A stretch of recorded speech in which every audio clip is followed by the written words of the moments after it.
Vamos começar, gente? Boa noite a todas, boa noite a todos. Sei que vocês ainda estão aqui na euforia da mesa de abertura, uma mesa importante, uma mesa que trouxe aqui contribuição, já o início, né, de uma análise de conjuntura de todas as forças políticas, de todos os movimentos sociais que representam a educação. Eu, Berenice, hoje, na coordenação da Secretaria de Relações de Gênero da CNTE, e meu companheiro queridíssimo. Boa tarde, companheiros, boa tarde, companheiras. Eu quero saudar a todos e a todas a participação desse povo trabalhador em educação do todo o Brasil. Eu sou secretário de Relações Internacionais da CNTE e sou vice-presidente da Internacional de Educação da América Latina.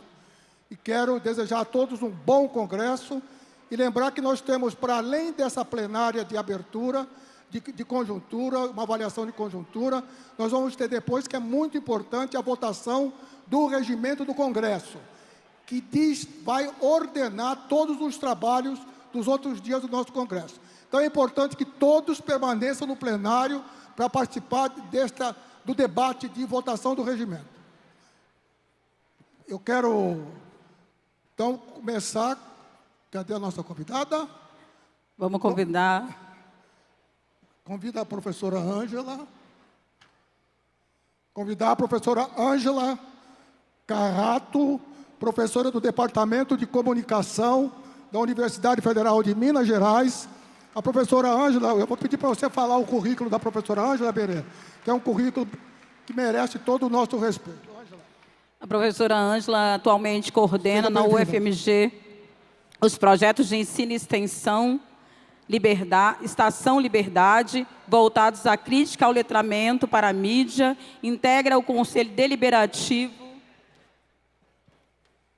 da Associação Brasileira de Imprensa e Comissão de Relações Internacionais da entidade.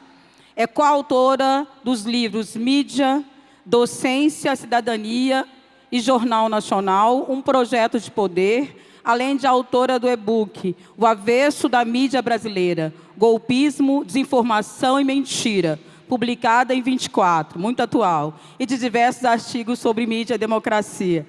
Então, com vocês aqui a professora Ângela, que hoje vai conosco aqui fazer essa análise de conjuntura tão importante, a primeira mesa deste congresso, né, Leão? E mesmo antes da gente voltar ao nosso regimento, que vai nortear os nossos trabalhos, nós vamos fazer aqui uma mesa importantíssima, que é sobre a nossa conjuntura, para que a gente possa, ao final do nosso congresso, fazer esse debate importante para as trabalhadoras e trabalhadores. Então, desejar também para vocês, todos e todas, e todos, um excelente congresso, que a gente possa fazer deste congresso de mais de 2.300 delegados, o maior congresso e mais representativo da nossa confederação. Eu quero, companheiras e companheiros, eu quero fazer um aviso que é muito importante. Essa é uma conferência magna. Portanto, a nossa conferencista vai fazer a sua intervenção e não haverá debate. A intervenção é para nortear as intervenções dos grupos, para nortear o nosso debate político durante o Congresso. Então, a companheira vai fazer a sua intervenção e vai encerrar e, portanto, não será aberto para debate, para perguntas no plenário, tá bom? Guardem para o final, né, Leão? Guardem para o final, né? Guardem para o final do Congresso. Não, guardem para o debate dos grupos, que é importante. Isso. Ângela. Bom, eu posso falar sentada, né? Olha só, gente. Primeiro, boa noite a todos e todas, queridíssimos professores, professoras, educadores e educadoras. Boa noite, Berenice, querida. Boa noite, professor Leão. E nas pessoas da Berenice e do professor Leão, eu quero agradecer o convite que a CNTE me fez, né? O professor Heleno Araújo, para estar aqui presente hoje com vocês, nessa abertura desse congresso, que eu tenho certeza que vai ser maravilhoso, fundamental, e, eu diria, um norte para um momento tão grave, tão decisivo, como que vivemos no Brasil e no mundo. E as duas coisas não se separam, como vários que já me antecederam deixaram isso claro, não é? Bom, eu fiquei muito honrada e agradecida com o convite, mas também com uma responsabilidade tremenda, não é? Vocês sabem que análise de conjuntura não é tarefa simples, de qualquer conjuntura, especialmente de uma conjuntura complexa, desafiadora, e de medo e de pavor mesmo, como a que estamos vivendo, não é? De ontem para hoje, eu dormi, e quando eu acordei, eu tinha até receio de olhar as notícias, com medo de estar lá, né, que Teherã tinha sido bombardeada e tinha virado pó, como Israel e Estados Unidos, porque, né, um tem o apoio do outro, lamentavelmente estão fazendo com Gaza. Não é? Então, imagina a responsabilidade, não é? E também o desafio de uma análise de conjuntura envolvendo o exterior, mas também o Brasil, numa situação feito essa. Não é? Numa situação em que a gente começa o ano, no dia 3, com Caracas e várias regiões da Venezuela sendo bombardeadas pelo ditador Donald Trump. Né? Então, é muito grave o que estamos vivendo. Então, eu espero levantar algumas questões aqui, né, para a gente refletir. Eu gostaria que a gente pudesse pensar juntos, debater juntos, mas eu reconheço que não é uma tarefa simples, né, um debate com 2.400 pessoas, todas elas líderes, pessoas que conhecem muito do que a gente vai estar tratando aqui, né? Mas eu sei que tem uma parte mais festiva hoje à noite, eu pretendo estar por lá também, e estou lá para conversar com cada um que quiser conversar comigo. Vai ser um prazer e uma honra a gente trocar ideias e aprofundar questões que, em muitos aspectos, eu vou apenas poder delinear aqui. Combinado, então? Não temos o debate aqui, porque é impossível, mas lá a gente conversa. Bom, então, olha só, vamos à luta. Eu já falei sobre o que está acontecendo no Irã, né? E claro que a questão ali não tem a ver com se os ayatolás são mais ou menos autoritários, né? Tem a ver com o interesse geopolítico dos Estados Unidos, tem a ver com o interesse de Israel. Não vamos nos esquecer que o Irã é o país que apoia a Palestina, né? É o país que está junto com Gaza. Então, antes de mais nada, ali tem Israel montando um cenário de guerra híbrida, e tem Estados Unidos, claro, né? E tem também o chamado Ocidente ampliado, né? Aí a gente inclui também a Inglaterra, fomentando, né, toda a confusão naquele país. Não estou dizendo que não existe insatisfação no Irã. Existe. O país é um país sancionado, né, como a própria Venezuela. Mas entre uma análise que mostra, né, os reflexos dessa sanção, ou talvez uma postura extremamente conservadora dos ayatolás, né, isso só não provocaria esse quadro. Esse quadro é fomentado. E aí, gente, tem inteligência artificial, e aí tem guerra híbrida, e aí tem as big techs e essa turma toda em ação lá. A boa notícia é que a Starlink pode ser contida, as big techs podem ser contidas, não é? Podem ser desligadas, porque essa turma, sem dúvida, está e estará extremamente atuante aqui no Brasil durante a campanha eleitoral. E, olha, a gente não pode se enganar, a campanha eleitoral já começou. Aliás, a campanha para derrotar Lula, né, começou no dia seguinte à posse dele no 3º mandato. E uma semana depois a gente teve, né, a tentativa golpista, que não deu certo, mas a gente ainda está enfrentando um golpe continuado. Mas, então, deixa eu continuar um pouquinho mais na questão externa, porque vocês vão ver que tudo isso converge para o quadro extremamente desafiador e preocupante que a gente tem aqui no Brasil. Eu fiz algumas anotações só para não me perder, porque é muita coisa o que eu tenho para falar para vocês. Bom, além do Irã e além da Venezuela, no primeiro momento já, o Trump, né, anunciou a que veio. Vocês se lembram que ele declarou que ia retomar o canal do Panamá. Eu estava conversando com a professora Berenice, e ela falou que ela não acreditou quando viu isso. Eu também não, achei assim tão absurdo, tão despropositado, mas era verdade. E ele não parou nisso, ele anunciou que queria transformar o Canadá, um aliado histórico dos Estados Unidos, podemos dizer um vassalo dos Estados Unidos, em uma das estrelas, mais uma estrela da bandeira dos Estados Unidos. E segue, né, na sua marcha. Além do ataque efetivo à Venezuela, agride a Colômbia, agride o México, anuncia que vai anexar a Groenlândia. E aí é outro problema, porque a Groenlândia pertence à Dinamarca. A Dinamarca é parte da OTAN. Ora, a OTAN e Estados Unidos são parceiros, tudo a ver. Ele não respeita nada disso. Agora, ao contrário do que o Trump faz, ser algo de um perverso ou de alguém portador de sofrimento mental, qualquer coisa nessa linha, não é? Na verdade, o que ele faz tem método, tem lógica, tem o norte, né? O que ele quer com aquilo. E aí eu vou começar a tentar mostrar um pouco este norte. Eu não sei se vocês, ou alguns de vocês, tiveram a oportunidade de acompanhar a publicação da nova doutrina de segurança nacional dos Estados Unidos e da política externa dos Estados Unidos. Ela foi publicada no dia 4 de dezembro, né? E não teve maior repercussão na mídia, nem brasileira, nem internacional, e as poucas pessoas que viram, inclusive alguns colegas na universidade, não levaram muito a sério.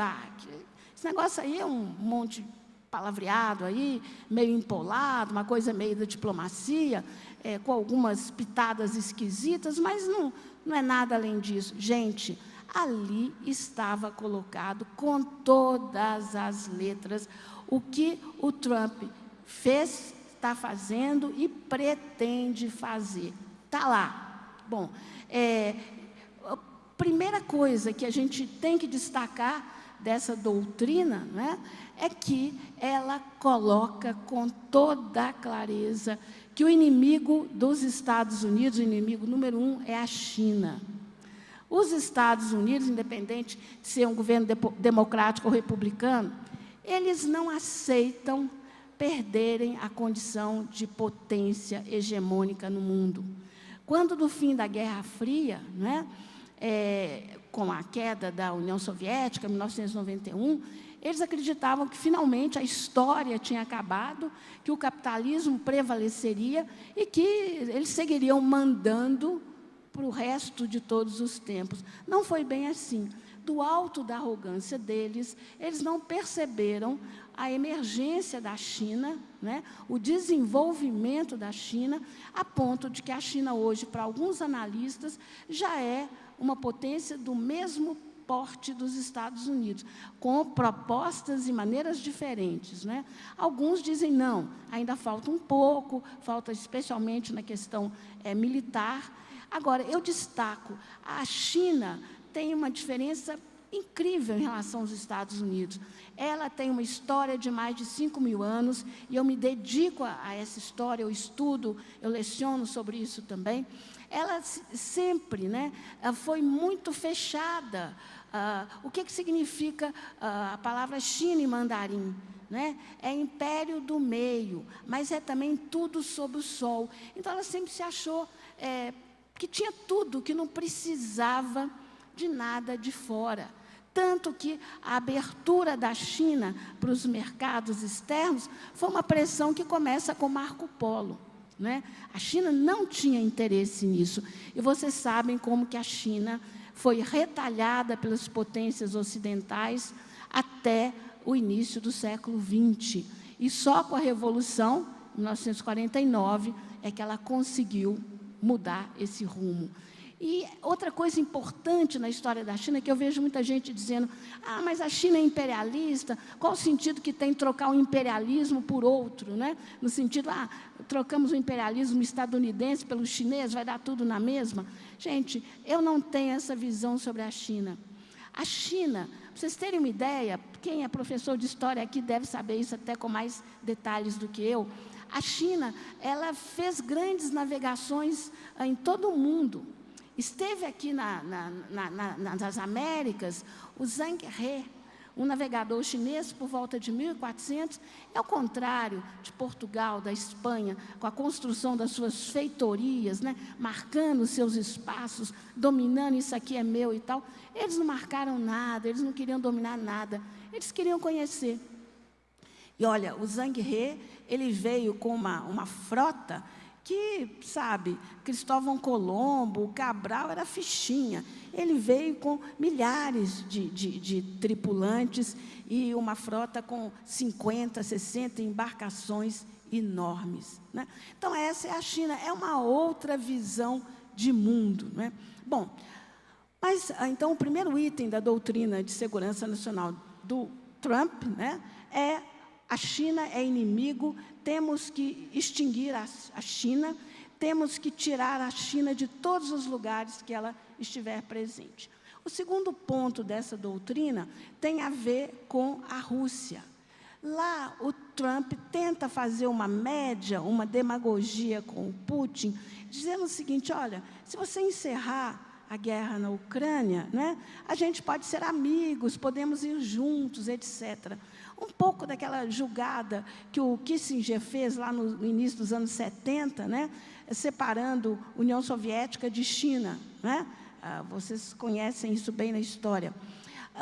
Mas só que esse aceno, né, rapidinho foi desmascarado. O quê? Deve ter uma semana e pouco que a CIA, através de drones, bombardeou um alvo a 5 quilômetros da residência do Putin, nos arredores de Moscou. Vocês devem ter visto isso na mídia, né? Mas o que a mídia não informou é que quem atinge um alvo a 5 quilômetros de outro pode atingir aquele. Ou seja, foi um recado do Ocidente ampliado para Putin.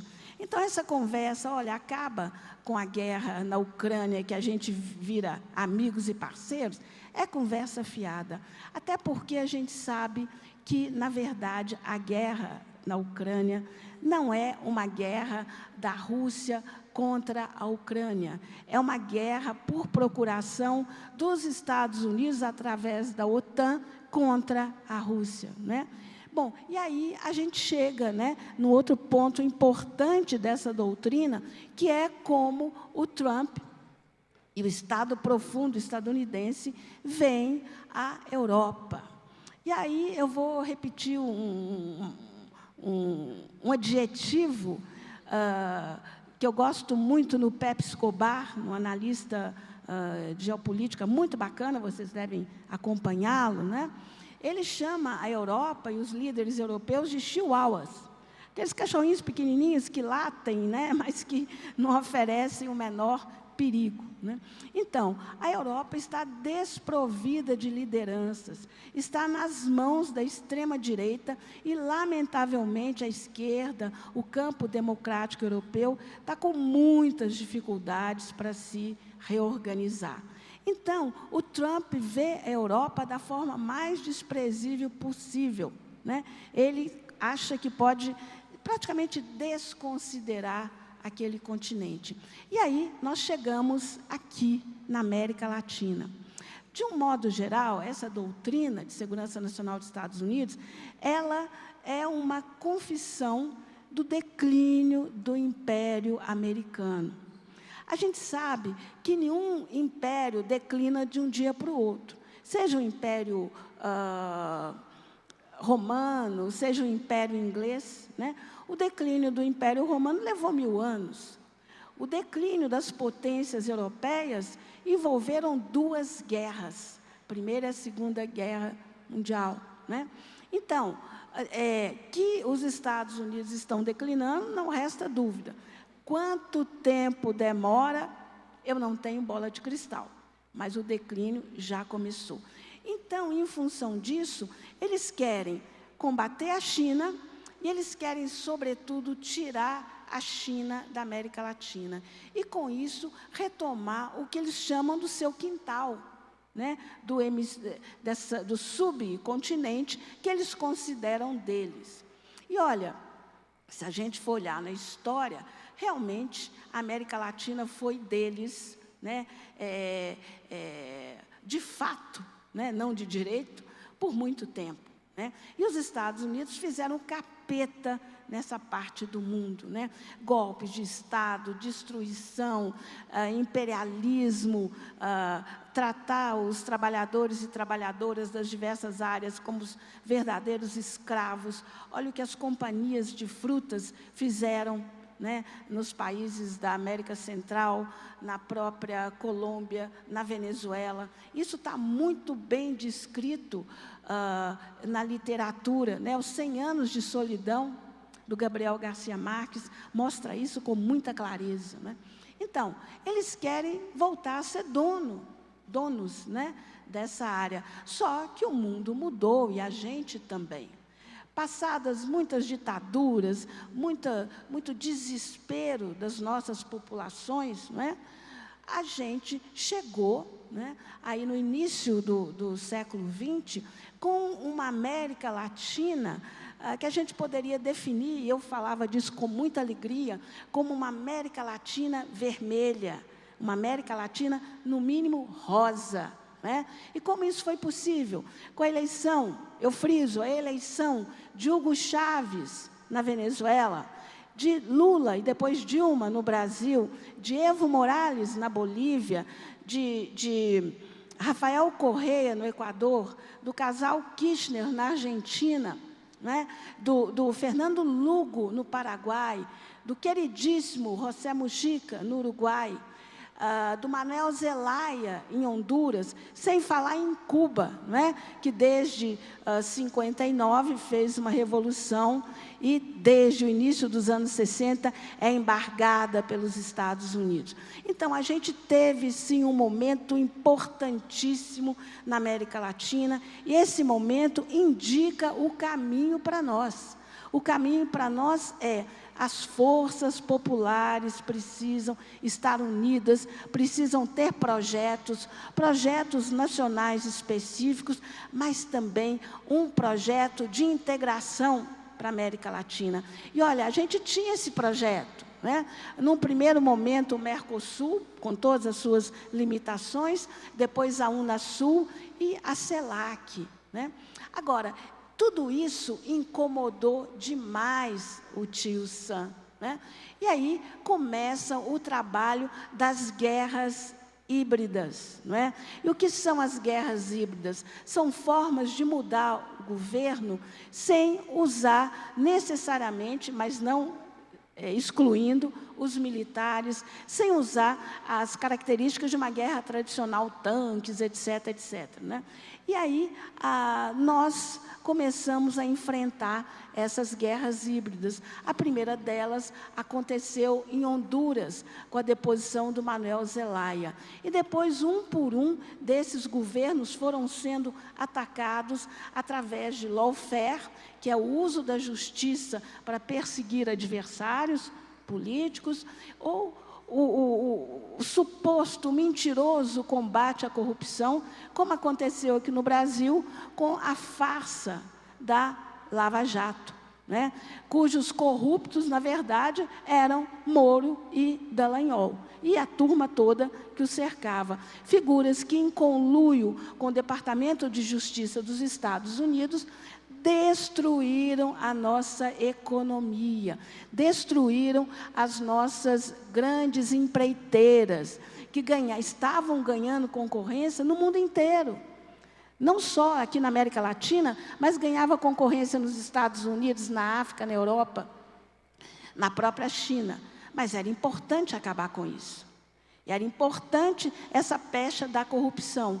E aí entra a mídia corporativa sempre à frente dos golpes, né? Sempre dizendo, a corrupção, é importante combater a corrupção. E foi nessa toada que a mídia foi fundamental para depois Getúlio Vargas, em 1950, em 45 primeiro, depois, em 54, levou ao suicídio.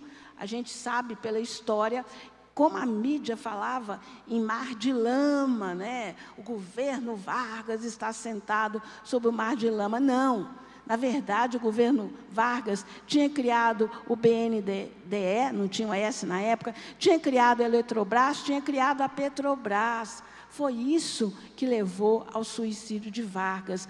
E a carta-testamento dele foi fundamental para que o golpe fosse adiado pelo menos por 10 anos. E aí a gente tem, né, em 64, o golpe contra João Goulart e as suas reformas de base. Quais eram as reformas de base? Reforma urbana, reforma da educação, fim da remessa de lucros das multinacionais, das empresas estrangeiras, como se dizia naquela época, não é?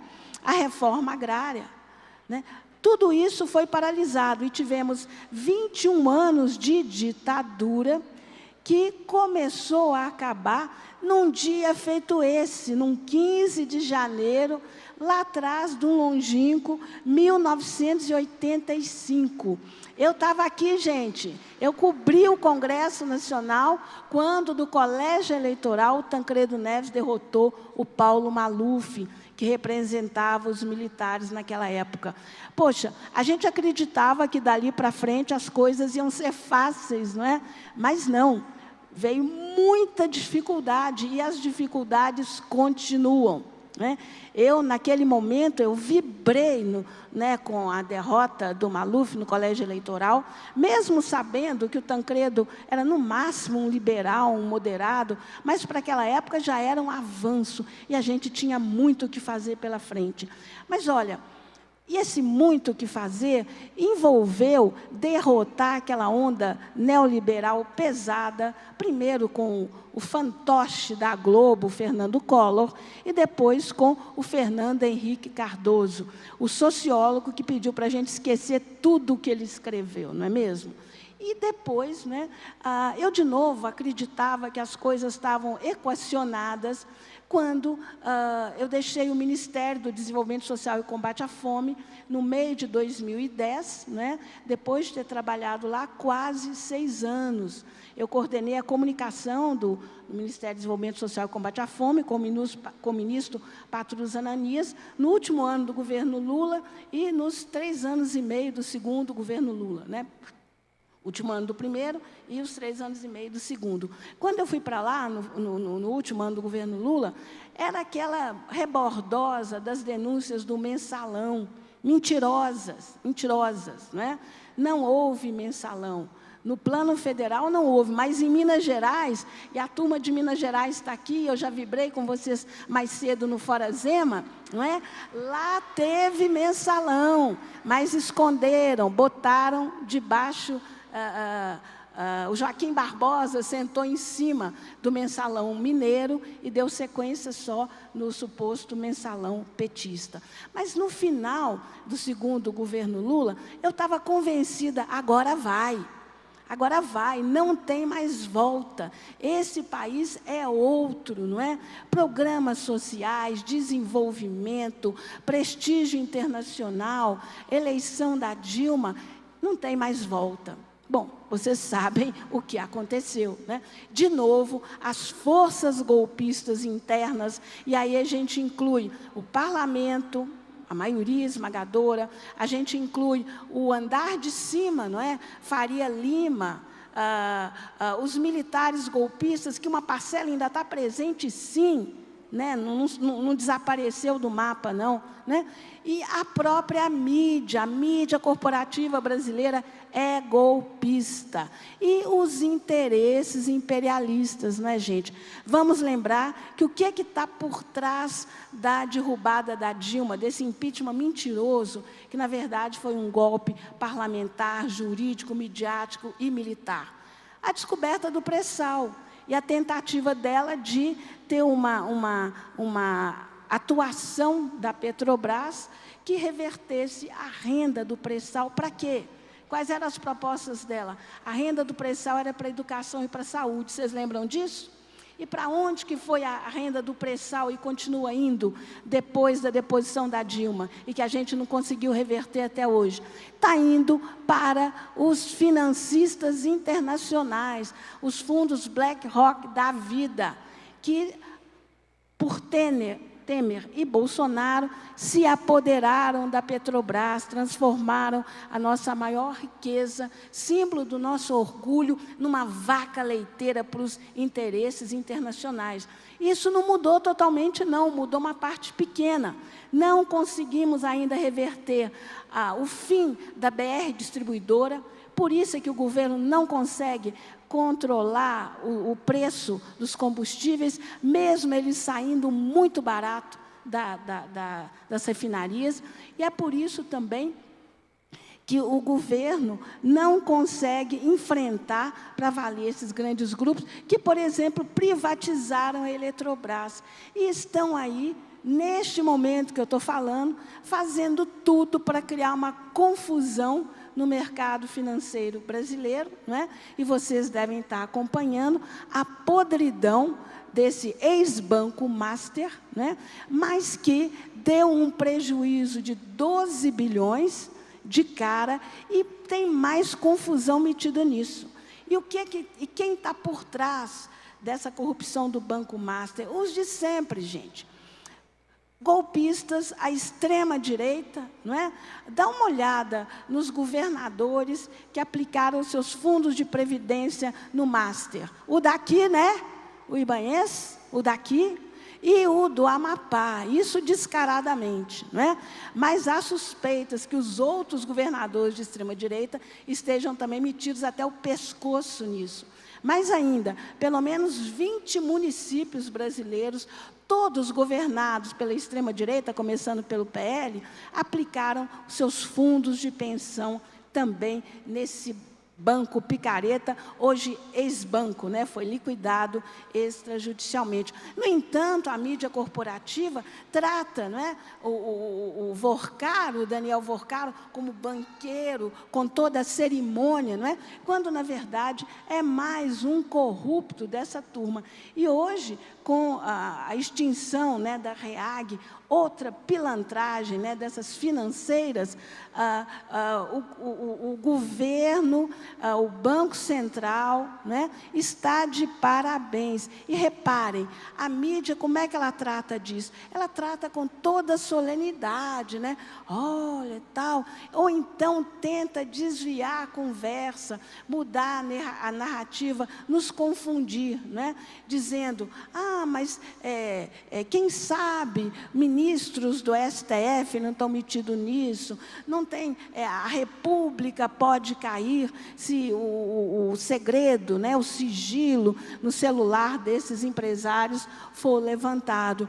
Não, a República não vai cair, não. Né? Agora, sem dúvida, uma boa metade da Faria Lima já está implicada e ficará mais implicada ainda, porque se trata de golpe contra as pessoas. E mais ainda, os bancos tradicionais estão indignados, porque eles que vão ter que arcar com o fundo garantidor de crédito, né? Até R$250 mil por CPF, né, em cada banco. Eles estão danados, querendo jogar essa conta em cima do governo federal e querendo aproveitar para desgastar o governo federal, como se essa pauta tivesse a ver com o governo. Não tem com o atual governo, mas tem com o anterior. Como tem tudo a ver com o anterior, a roubalheira no INSS, que vocês estão acompanhando, mas tentam jogar essa pauta nas costas do governo Lula, né? Como tentaram e vão continuar tentando jogar essa pauta no colo do governo Lula, no caso do Banco Master, e agora da REAG. Como? Vocês se lembram que uma colunista do Grupo Globo, do time dos colunistas amestrados da mídia corporativa brasileira, disse que 6 fontes tinham dito para ela que o ministro Alexandre de Moraes, a esposa dele, tinha um contrato com o Master e que ele teria procurado o presidente do Banco Central para interferir, para que o banco não fosse liquidado. Ora, essa moça, ou ela tem o dom da ubiquidade, está em mais de um lugar ao mesmo tempo, estava lá presente nas 2 conversas que o presidente do Banco Central, o Galípolo, e o Alexandre de Moraes tiveram, ou ela é uma sacadora, porque os 2 desmentiram. Se 2 desmentem, e eu imagino que ninguém saiu falando nos corredores, olha, nós vamos lá conversar, né? Então, isso é mentira. Agora, qual que era a importância disso, gente? Desacreditar um ministro, no caso Alexandre de Moraes, que foi fundamental para o processo, o julgamento e botar na cadeia os golpistas civis e militares. É isso. É a primeira vez na nossa história, não é, que militares de alta patente vão para a cadeia. E que um ex-presidente também. E vocês estão vendo um mimimi aí do Bolsonaro, não é? O que tinha porte atlético, não é? Fazendo de tudo com o apoio da mídia para relaxar, para a sua prisão ser domiciliar, para ele conseguir fugir, ir para fora do Brasil e ficar de lá, né, como presidente, infernando a nossa vida, como um Guaidó da vida fez durante muito tempo, como uma Maria Corina está fazendo e pretende continuar fazendo no caso da Venezuela. Então, eu não sou daquelas pessoas que, sabe, o Xandão é herói. Se vocês procurarem algum escrito, alguma postagem minha, não tem nada disso. Mas tem um respeito pelo que ele fez. E ao tentar desmoralizá-lo, em cima de um contrato que não tem assinatura e que estava no celular do Vorcaro, né, envolvendo o escritório da esposa dele e o Banco Master, isso é muito pouco para a gente, né, tomar como a prova, né, de que ele tenha tentado interferir. E pior ainda, se tentou, não deu certo. O Master foi liquidado. Mas a mídia continua nessa toada. Mas, bom, vamos avançar um pouco mais. Diante da doutrina Monroe, ou da doutrina Donroe, o principal alvo chama-se Brasil, né? Brasil. E o Brasil, junto com mais 4 outros países na América Latina, terão eleição esse ano, né? Então, é Colômbia, Peru, Costa Rica e Haiti. E o 5º é o Brasil. Costa Rica e Haiti, em que pese, né, o nosso amor aos nossos irmãos latino-americanos, do ponto de vista geopolítico, não são países que tenham um peso efetivo. E lá, os Estados Unidos, ao que tudo indica, vão fazer a festa, né? Em que pese que existe resistência lá dentro também. Com relação à Colômbia, que a eleição é agora em março, a gente tem que estar muito de olho para o que vai acontecer lá. Porque os Estados Unidos vão entrar com tudo ali para tentar derrotar o candidato do Gustavo Petro, né? Que é um candidato de esquerda, ele está liderando as pesquisas, mas tem outros 2 ou 3 candidatos, entre direita e extrema-direita, que estão com menos intenção de votos, mas a gente sabe como isso funciona, né? Funcionou assim no Equador, funcionou assim no Chile, né? Você divide e chega no segundo turno, todo mundo vai contra o candidato progressista e essa figura é derrotada. Isso aconteceu no Paraguai, isso aconteceu no Equador, aconteceu recentemente no Chile. Vocês estão acompanhando. E os Estados Unidos estão se preparando para repetir a mesma receita na Colômbia, né? E há um ódio do Trump em relação ao Petro, porque o Petro foi o único governo que rompeu relações com Israel. Nenhum outro país do mundo teve a coragem do Gustavo Petro. E ele foi além. Ele disse, né, com todas as letras, que se o Trump continuasse naquele processo de ameaças, ele voltaria a pegar em armas, ia enfrentar, né, o poderio estadunidense. Então, ele tem um apoio interno muito grande, mas a capacidade dos Estados Unidos de dividir também é muito grande. Então, a gente tem que observar com muito cuidado o que vai acontecer nessa eleição na Colômbia. Não deixa de ser um aprendizado para nós. E olhar também o que vai acontecer na eleição no Peru, que é em abril, né? O Peru é um caso bem complicado. Vocês sabem que na década de 60, o Peru teve um governo de esquerda, do general Velasco Alvarado, um general, gente, marxista. Olha que coisa imperdoável, general e marxista latino-americano. E o que é que o Velasco Alvarado fez? Nacionalizou todos os recursos minerais, tornou a mídia, criou a mídia pública no Peru, fez reforma agrária, e claro que o império foi para cima, né? Ele durou menos de 7 anos no poder. E depois dele, né, vem uma série de barbaridades, e o fujimorismo, né, é a principal delas, e depois disso, o governo peruano vem cambaleando, né, derrapando, até que a coisa de 3 anos e 8 meses, um professor primário, um educador progressista do interior do Peru, a chamada selva, né? Porque lá tem a parte da costa e a parte da selva, né? A região litoral e o interior. Então, esse professor, José Castilho, vence as eleições, né? E aí, a Constituição do Peru permite, né, que o presidente ele indica os ministros. Isso tem que ser aprovado pelo Congresso. Se não for, uma vez, ele pode indicar de novo. E se o Congresso não autorizar, ele pode dissolver o Congresso. Está na regra do jogo constitucional no Peru. Mas, quando o Castilho fez isso, o que os Estados Unidos falaram? Ele é um golpista. Moral da história, ele está preso e condenado, né? No lugar dele, assumiu o Temer de lá, a Dina Boluarte. Enquanto ela serviu os interesses dos Estados Unidos, ela foi até paparicada. Mas, né, ela resolveu que era importante para o Peru ter uma parceria para a construção de um porto marítimo, o Porto de Callao, com a China. É o maior porto da América Latina e vai criar uma rota, né, para a Ásia muito menor do que as rotas pelo Atlântico, e dispensando, né, ou colocando num segundo plano, o Canal do Panamá. Reparem como o Trump parou de falar no Canal do Panamá, né? Mas ele vai atacar e atuar muito no Peru para garantir a vitória de um pau-mandado dele lá. E, no caso do Peru, tem uma complicação.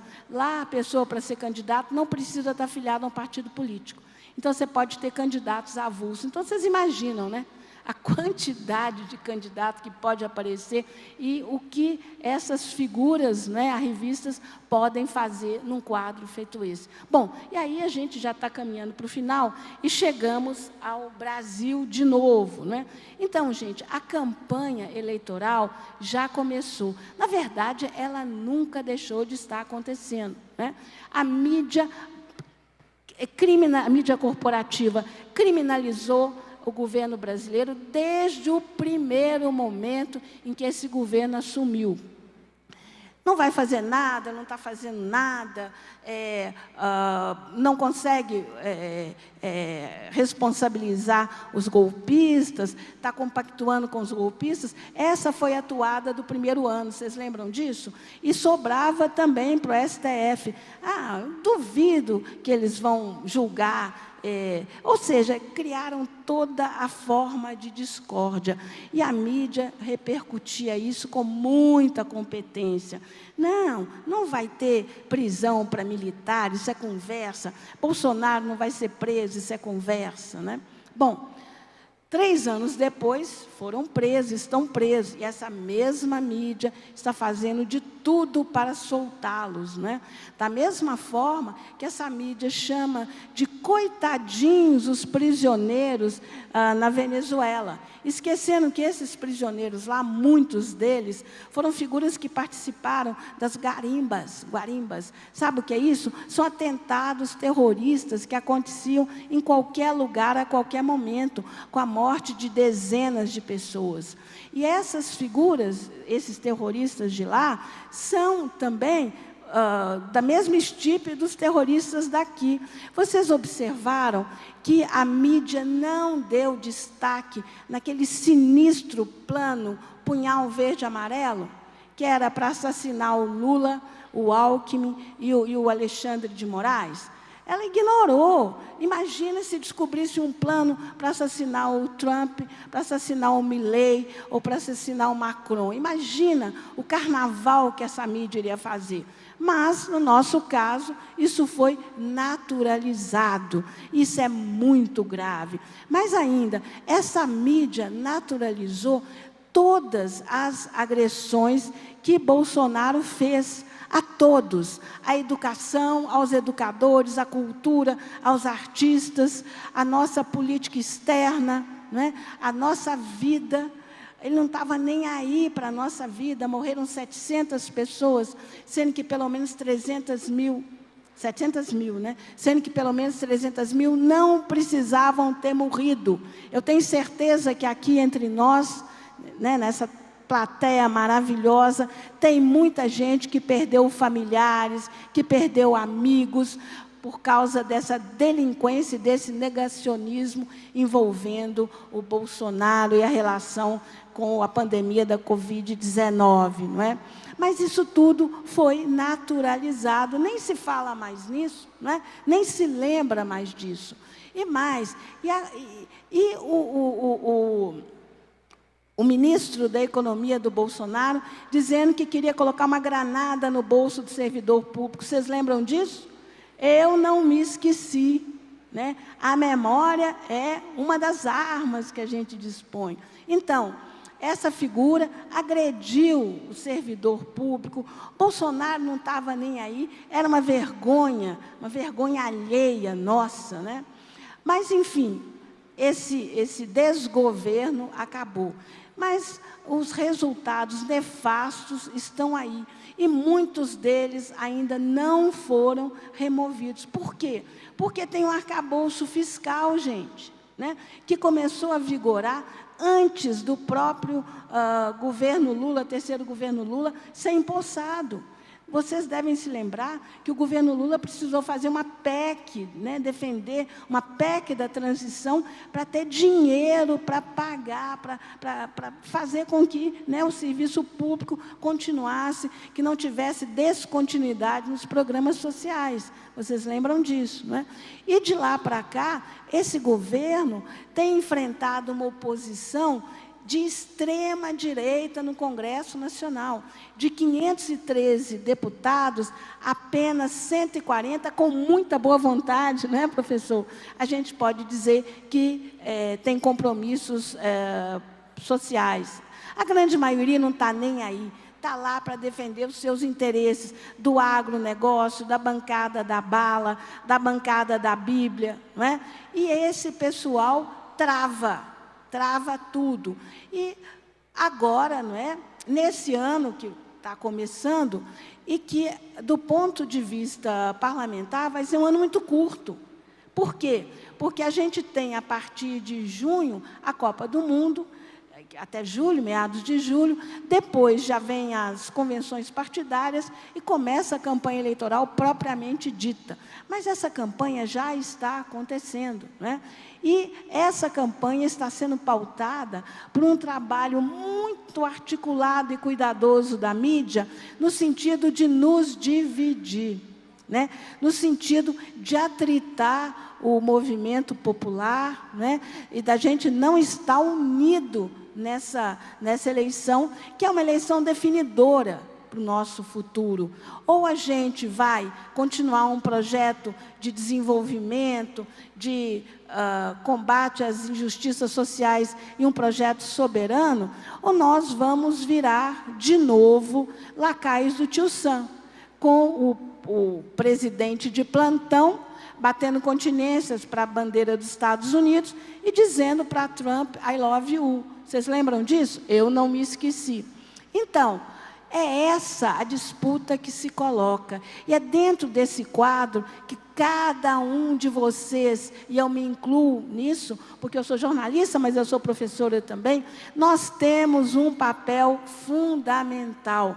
Nós somos lideranças nas nossas escolas, nos nossos espaços de trabalho, na nossa família, nas redes sociais, enfim, onde que a gente estiver inserido, nós somos lideranças ouvidas e respeitadas. E a gente precisa contribuir para que não haja desinformação, para que não haja divisão entre a gente. Unidos, nós somos fortes e vamos longe.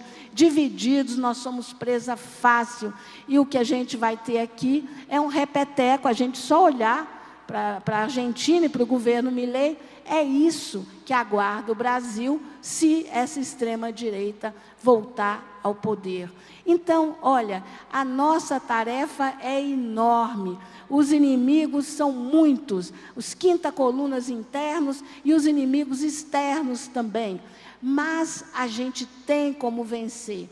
Já vencemos outras vezes e vamos vencer de novo. Mas essa unidade, essa capacidade de separar, de perceber o que tem a ver, o que não tem a ver, o que nos une, o que nos separa, é que faz toda a diferença. E, claro, a partir daí a gente tem que caminhar para a construção de um projeto nacional efetivamente popular. Muitos que falaram antes de mim destacaram isso, não é? E a gente tem que enfatizar, sim, precisamos de uma educação pública, de uma educação inclusiva.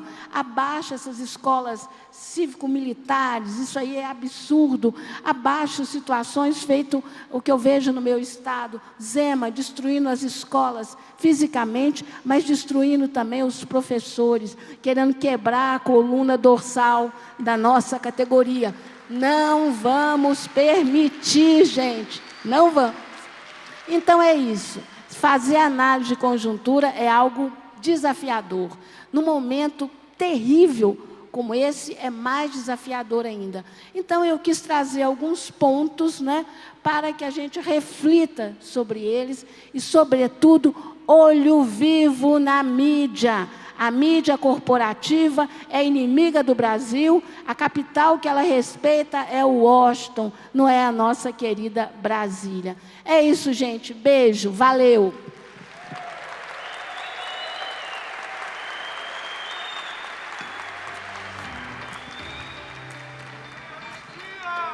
Sem anistia! E nem dosimetria também. Eu quero agradecer à professora Ângela, dizer que a intervenção dela nos vai fazer refletir muito sobre o momento que nós vivemos e o momento que nós vamos enfrentar, aliás, que já estamos enfrentando. E se quisermos continuar a ter esperança num país livre, autônomo, soberano, independente, que caminhe com suas próprias pernas, nós precisamos estar atentos e temos muito trabalho a fazer, né?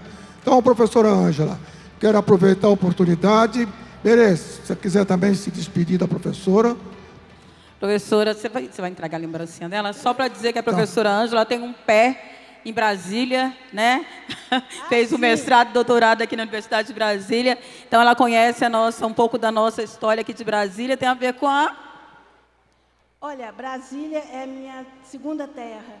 E a UNB é minha universidade do coração. Eu amo essa cidade, gente. Então, é isso. Beijo. E, olha, quem quiser continuar, quem quiser conversar, de noite eu estou lá e a gente pode conversar bastante. É isso, brigadão, viu? Valeu. E agradecer muito, né, Leão? Eu quero aproveitar também, Berê, vamos entregar aqui uma lembrança da sua participação e o agradecimento nosso pela palestra, pela fala, pela intervenção que você fez aqui nos dias de hoje para todos nós. Tenho certeza que vai ser muito útil no processo de debate do Congresso. É que essa lembrancinha tem muito, essa lembrança que é uma lembrança de muito carinho da CNTE, tem a ver com a história de Brasília, tem a ver com a Brasília, tem a ver também com a história da professora Ângela, a sua passagem aqui por Brasília e pela universidade. Então, obrigada muito obrigado. Obrigada mesmo. Eu quero aproveitar para lembrar que a próxima plenária é importantíssima, porque a plenária é que vai fazer o debate sobre o regimento do Congresso. Então é preciso que todos estejam presentes para que possamos ter um regimento que represente a vontade do Congresso da CNTE. Obrigado, bom trabalho a todos. Obrigado, Berê.